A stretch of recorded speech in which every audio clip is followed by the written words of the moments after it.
Every year in the middle of June, the warm summer weather beckons rose gardens into a sea of color.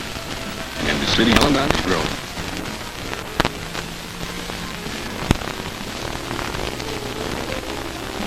Even though it was named after the canal which grew it, the city in 1921, its climate and soil conditions.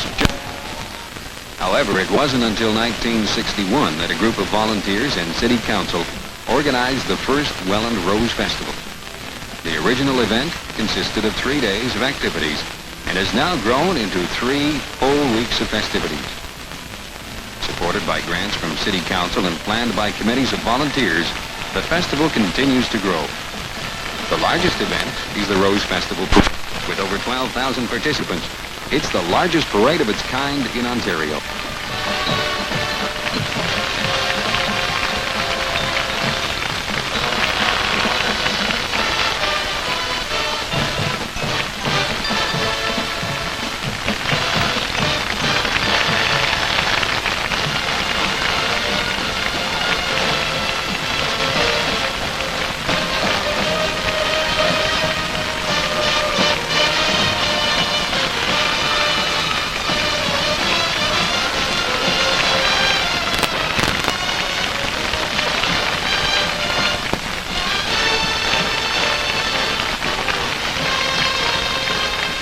The Rose Festival Parade is always an event save for the finale.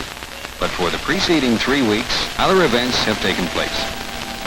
The first delightful task of any festival is to choose a queen, and the Rose Festival is no exception.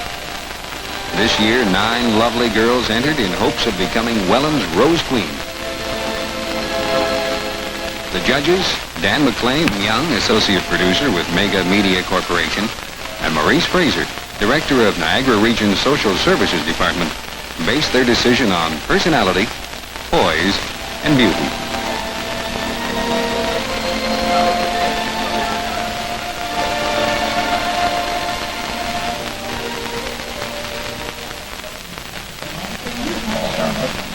Not only were the girls judged at the coronation, on the previous night, all the contestants enjoyed an informal dinner. Here, the judges got to talk to the girls in a relaxed atmosphere, setting the contestants' minds at ease, leaving each to wonder if she might become the next Rose Queen. 1978 Rose Queen is number 2, Nancy Draper, number 2.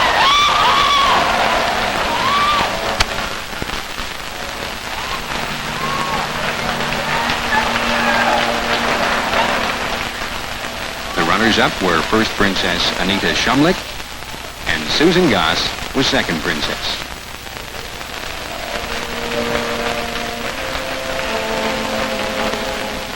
The choosing of a Rose Queen isn't the only beauty contest in the festival. Every year, a Rosebud King and Queen are named at the Rose Festival Baby Show. This year's competition attracted 136 babies, along with mothers and a couple of brave fathers.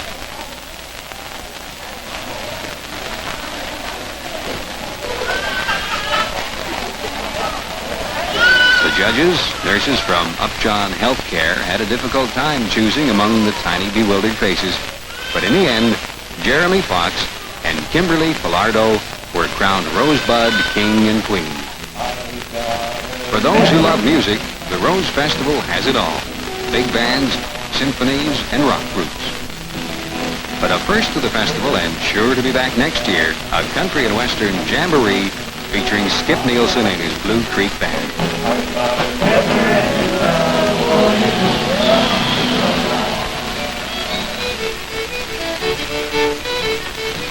A favorite and one of the original Rose Festival events running for 17 consecutive years is the Old Time Fiddlers Contest.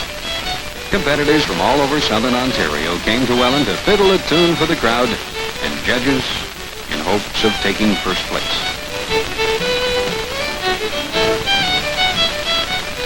Talented Wally Nash of St. Catharines took the honor as the top fiddler. A little bit of Oktoberfest comes early at Rose Festival time. A Bavarian atmosphere fills the arena for an evening of fun and dancing to the band Edelweiss.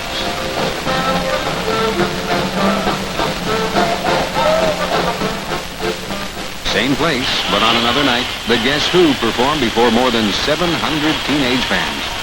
Although dominated by rock this year, the Rose Festival Teen Band Contest is open to all types of non-professional musicians. Many local groups, such as the LaValle family, now recording stars in Quebec, have used the contest as a stepping stone. Now in its 12th year, the band Zeus has been launched into stardom. The abandoned Welland Canal Channel receives lots of use come festival time.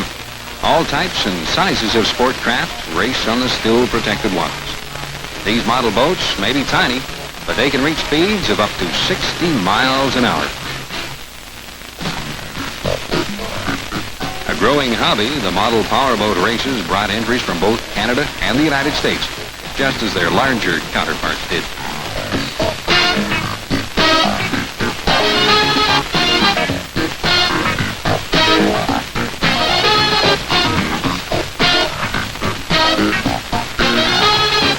Welland is an avid sports town, and at festival time, many sporting events take place, including motorcycle races, swim meets, volleyball, soccer, cycling, and the Labatt-sponsored fastball tournament, with teams from all over the Niagara region competing at Rose Festival time. Rowing has now become part of Welland and the Rose Festival. The closing of the Welland Canal Channel created a championship rowing course. Even though the South Niagara Rowing Club is young, it's eager, and this year played host to the Ontario Rowing Championships. And it's only a matter of time before Welland's excellent course attracts the World Championships. South Niagara's girls won the Women's Rose Festival Regatta title this year. The Boy Scouts joined this Rose Festival event along with 79 others from all over the province, many camping overnight to be ready for the Rose Festival Canoe Rally at Chippewa Creek Conservation Area. The rally was designed for both the family and serious canoeists, and fun was had by all. It rained a little, but that didn't seem to bother anyone.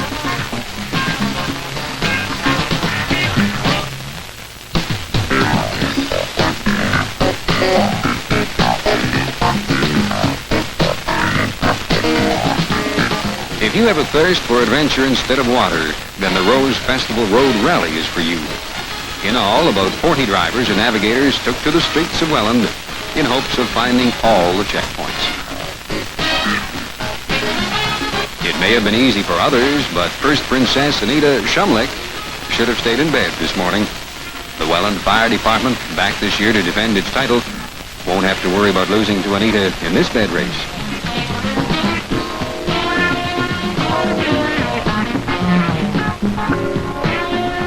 Alderman Len Leo of St. Catharines takes sharp aim at the Celebrity Dart Tournament. This event, held at the Canadian Legion Branch 4, attracted about 20 competitors from area municipalities. Despite deadly aim by Welland's Mayor Alan Pitts, Welland's Alderman John Truffle won his third consecutive singles title. Hands behind your back, and it's go. That is, out go the table manners for this event at Pizza Delight. Finish your plate first without using your hands, and you're a winner. The loser gets to take his pizza home.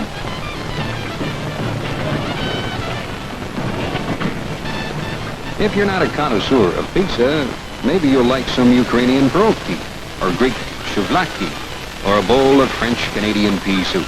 Just some of the delicious foods served by the different cultural groups which make up the Welland Canadian mosaic.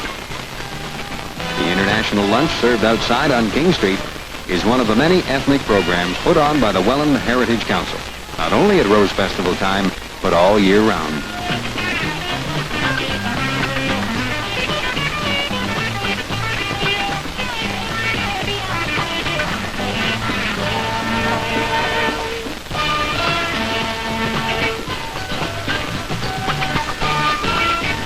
What better way to start the day of the Grand Parade than with a free pancake breakfast?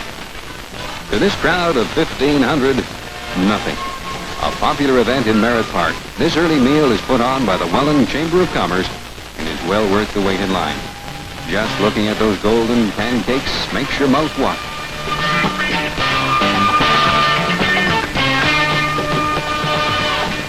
Back to where we started. The biggest event in the Welland Rose Festival, the Rose Parade. This is the culmination of 7 months of hard work by the parade committee.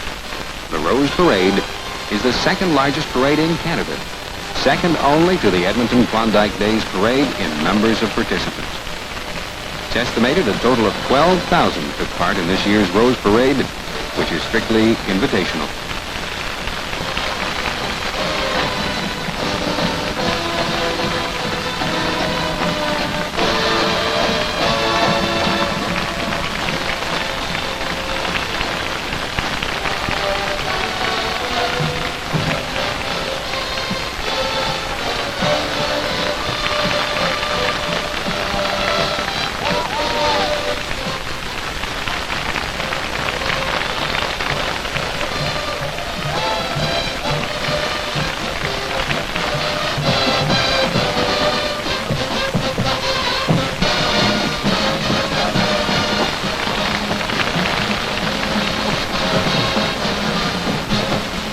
After the parade, everyone is welcome to the arena to attend an ethnic day sponsored by the Welland Heritage Council. Here you can feed your appetite with the many international foods while watching a colorful display of dancing and singing by various cultural groups from Welland and other communities.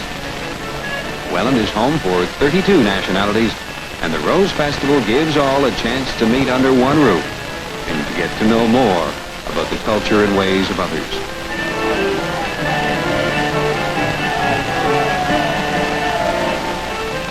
As Ethnic Day continues into the night, a drum corps competition is being held at Plymouth Park. Sanctioned by the Ontario Drum Corps Association, judged by the Canadian Judges Association, and $4,000 in prize money makes competition keen as 7 of the top drum corps in Canada demonstrate a pageantry of color and excitement for the top prize.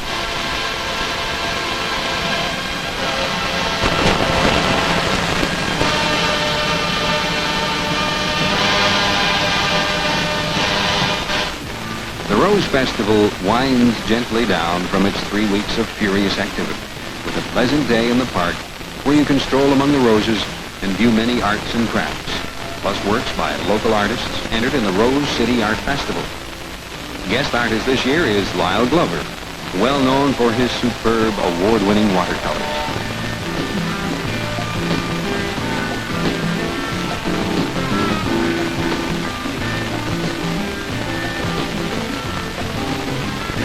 In Chippewa Park, you're treated to the music of the Welland Concert Band and the St. Catherine's Symphony Orchestra.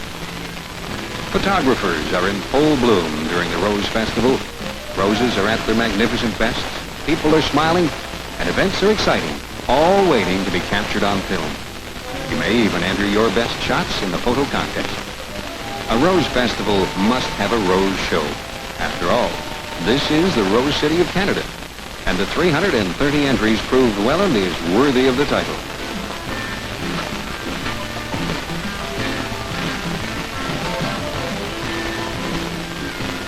Grand champion, a Miss American Beauty cultivated by Robert O'Neill of Welland, puts a colorful closing on this year's Rose Festival. Looking back at all who took part in this year's festival, we find some faces missing, hidden in the background.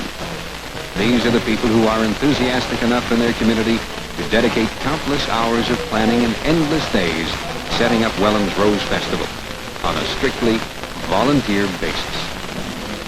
This festival may be over, but plans for next year have already started. So when the roses bloom in the summer, so will Welland. Plan now to visit Welland and Rose Festival time.